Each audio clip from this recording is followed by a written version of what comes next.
Hello guys, welcome back again to Indian coding. इस lecture में हम सीखेंगे कि एसक्यूएल में कंस्ट्रेंट्स क्या होते हैं। ठीक है, तो SQL constraints are used to specify rules for data in a column.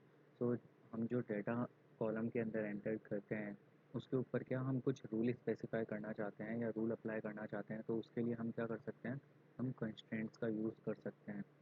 Okay, so constraints can be specified when the table is created with the create table statement और after the table is created with alter table statement.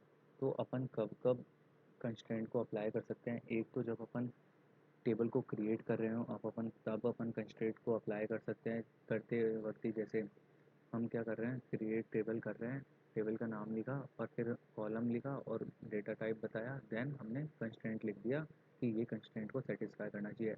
Other और दूसरा method क्या होता है, जब हमारी table बन चुकी है तो हमने अल्टर मेथड सीखा था जिससे हम डिलीट कर सकते हैं, मॉडिफाई कर सकते हैं अपनी टेबल को। तो उस टाइम भी हम क्या कर सकते हैं, कंस्ट्रेंट को स्पेसिफाई या डिक्लेयर कर सकते हैं। तो है ना, अब हम देखते हैं कि इसका यूज़ क्या क्या होता है। ठीक है, SQL constraints are use to specify rules for the data in a table. तो जो भी हमारा डेटा होता है टेबल के अंदर उसके ऊपर रूल अप्लाई करने के लिए, जैसे देखो मेरा क्या है, ये टेबल मेरी बनी हुई है, तो मैं कंस्ट्रेंट लगा दूँ कि मेरी जो सैलरी होती है वो क्या नल नहीं होनी चाहिए। ठीक है, सैलरी में कभी भी नल वैल्यू नहीं आनी चाहिए, तो ये कंस्ट्रेंट हो गया। तो मैं क्या कर सकता हूँ, इसको अप्लाई कर सकता हूँ। ठीक है, तो इन्हीं को कंस्ट्रेंट्स बोलते हैं। Okay, so constraints are used to limit the type of the data can go into table। ये भी देखो हम क्या करते हैं, जैसे मैं चाहता हूँ कि सैलरी में ओनली इन टाइप का डेटा जाए, तो ये भी क्या होता है, ये एक कंस्ट्रेंट होता है। ठीक है गाइस, तो अब देखो कंस्ट्रेंट दो टाइप से अपन अप्लाई कर सकते हैं। Constraint can be column level और टेबल लेवल।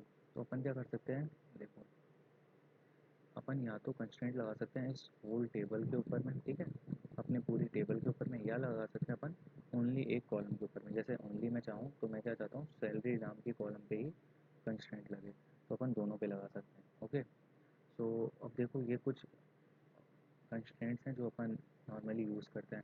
एक होता है not null constraint. Not null constraint क्या इंश्योर करता है, that a column can not have a null value. Okay, तो जैसे एग्ज़ाम्पल के लिए हमने एक टेबल बनाई, उसमें है ना मैंने डाल दिया आधार कार्ड, और उसमें क्या होना चाहिए, आधार कार्ड का नंबर होता है सबका, तो मैंने क्या डाल दिया, आधार कार्ड को जो नंबर है उसको हमने बना दिया नॉट नल, कि आधार कार्ड का नंबर तो हमेशा होना ही होना चाहिए। ठीक है, इन द दूसरा कंस्ट्रेंट होता है unique, ensure that all the values in a column are different. ये भी देखो, जैसे हाँ ये भी हम आधार कार्ड के एग्जांपल से समझ सकते हैं कि वो जो नंबर्स होते हैं हमारे सारे आधार नंबर जो होते हैं वो सारे क्या हो सकते हैं, डिफरेंट होने चाहिए। ठीक है, प्राइमरी की क्या होती है, a combination of a not null and a uniquely identify each row in a table. ठीक है, अब हम क्या कर सकते हैं, जैसे नेम बहुत सारे लोगों के सेम हो सकते हैं, तो हम क्या कर सकते हैं, एक नेम को और एक फ़ोन नंबर को। ठीक है, तो क्या हो जाएगा, नॉट नल वैल्यू और यूनिक वैल्यू, क्योंकि फ़ोन नंबर सबके नल होते हैं, तो ये क्या कर सकते हैं, ये दोनों कंबाइन होकर एक प्राइमरी की बना सकते हैं। ठीक है, तो ऐसे ही फॉरेन की होता है, prevents action that would destroy links between tables. ये क्या करता है, ये उन एक्शनों से टेबल को बचाता है जो उस टेबल को डिस्ट्रॉय कर सकते हैं। चेक क्या करता है, check ensure that the values in a column satisfy specific condition. Check ये श्योर करता है कि हमारे टेबल में जो भी डेटा है वो किसी स्पेसिफिक कंडीशन को फुलफिल करता हो। डिफ़ॉल्ट क्या करता है, default sets a default value for a column if no value specified. ठीक है, तो जैसे क्या है, जैसे यहाँ नल है, ठीक है, तो डिफ़ॉल्ट अगर हम क्या कर सकते हैं, हम डिफ़ॉल्ट डाल के इन सब में क्या डालू वैल्यू डाल सकते हैं, जीरो डाल सकते हैं। तो अगर हम एंट्री करते हैं और कोई वैल्यू ना पुट करें तो इसमें ऑटोमेटिकली क्या आएगी, नल की जगह जीरो वैल्यूज़ आएंगी। ठीक है, फिर क्या आता है, create index. Create index use to create and retrieve data from the database very quickly. तो इसका यूज़ होता है डेटाबेस से डेटा को रिट्रीव करने के लिए।